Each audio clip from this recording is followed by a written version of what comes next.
ចិនធ្លាប់រងគ្រោងគ្រោងរឿងរំដួលលើផ្លែឆាបជួលចិត្តពេញអរា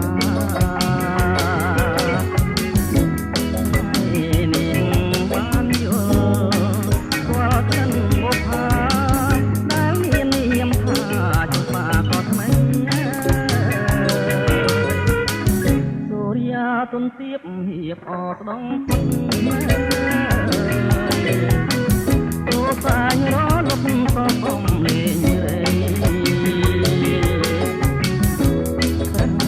ជួយដងហើយតែហៅឈ្មោះត្រេ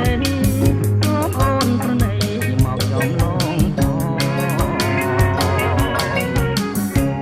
បងកាត់រកស្រីដោយក្តីរលឹកបងចំហាយបើគ្មានទូក្រសំបាសំថ្មីប្រណីបងផងអូនជួបងកងទុំរំសាយបាបខាបាំងមេស្អែកកងរលាយខ្លាំងក៏មិនស្ដាយស្នេហ៍ផងអបយ៉ាងស្ដី